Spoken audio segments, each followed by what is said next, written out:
So, you're a beginner to Dead by Daylight. Want a build that's going to best carry you through Survive with Friends and solo queue? Do you want to be the first person a fellow survivor encounters in the fog? Well, here's a build inspired by Dead by Daylight's chosen leader, Dwight Fairfield. This is the Lorekeeper's Guide to Survivor, Natural Born Leader.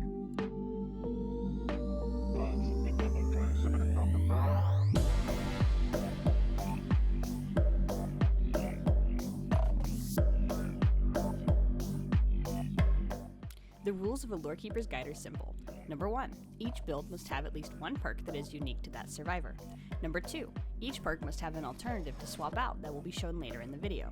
And number 3, each perk must fit into a defined playstyle within DBD. Natural Born Leader is a build that is inspired by Dwight Fairfield, one of the 4 original survivors of Dead by Daylight. The unique perks of this build are Bond and Prove Thyself. NBL follows an altruistic playstyle that focuses on the idea of finding survivors quickly, assisting them in all of their goals, and guiding your team to success. Streetwise is a teachable from Nia Carlson, which at tier 3 reduces item consumption for you and all allies within an 8-meter range by 25%.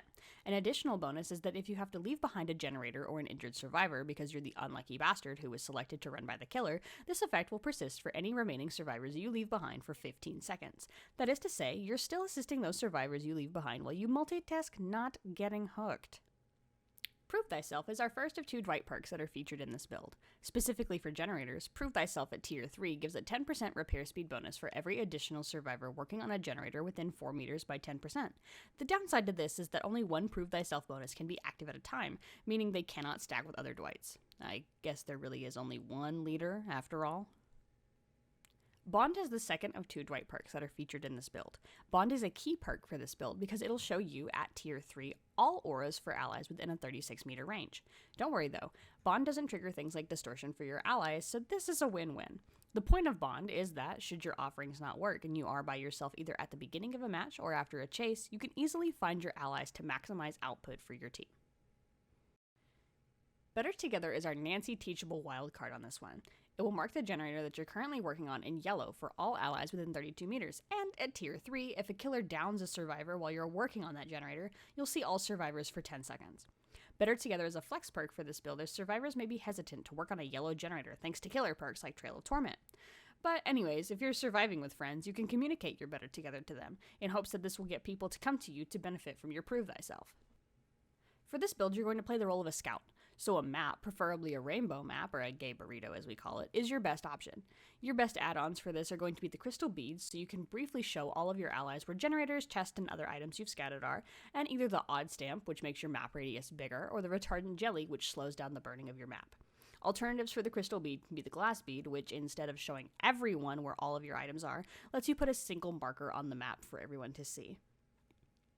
For offerings, you're going to want to either bring something that floods your blood points, or my personal favorite, the Shroud of Union. A lot of killers have mechanics that would otherwise benefit from having all 4 survivors together, so that's why I don't recommend the purple Shroud of Binding. But if you trust your team, who am I to tell you not to bring it? To be honest with you, there aren't that many survivor perks outside of Streetwise that reduce item consumption, but to make sure your team is always outfitted with items, a good general alternative for this build could be Plunderer's Instinct, which highlights the chests on the map within 32 meters at tier 3, and in addition, it will increase the rarity rank of whatever item you've pulled out of there is. For a more healing-focused altruism build, you can take Claudette Morel's Botany Knowledge, which increases your healing speed by 50% at tier 3, with the caveat that your item efficiency is reduced by 20%. This will keep your teammates alive when they come to you for healing. And for an additional self-preservation, you can take Meg Thomas's Adrenaline, which fulfills the need for an exhaustion perk and helps if you're running out of teammates to help in the endgame. There are 1,001 options for generator support perks. Depending on who you have unlocked or who you might want to play with, you could try Jonah Vasquez's Corrective Action, which, so long as you maintain your stacks by getting great skill checks, can prevent your allies' failed skill checks from blowing a generator up. For something a bit more random, you can bring Ashtriazar's Bardic Inspiration, which provides a growing buff on generator repair or healing speed based on the number you've rolled.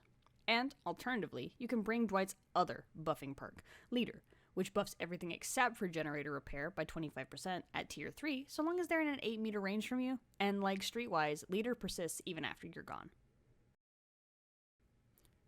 There are plenty of aura reading abilities, but frankly I think Bond is the best in the game.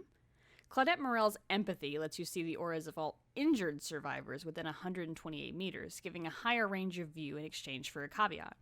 The general perk Kindred lets you see where everyone is when another survivor is hooked, and shows you where the killer is if the killer is within 16 meters of the hook.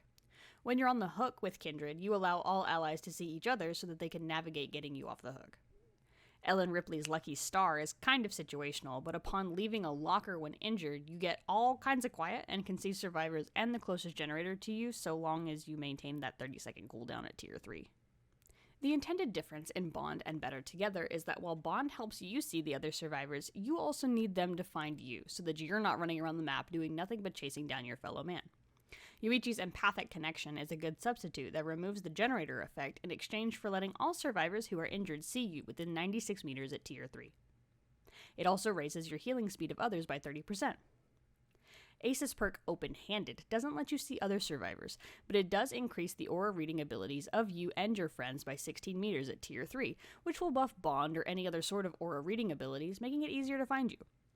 Quentin's Wake Up is a good in-game alternative, showing you the exit switches and letting you open them faster, while showing your aura to all other survivors within 128 meters, which, if you're like me, finding the exit gates is hard sometimes, meaning that having that beacon of hope can make or break your game.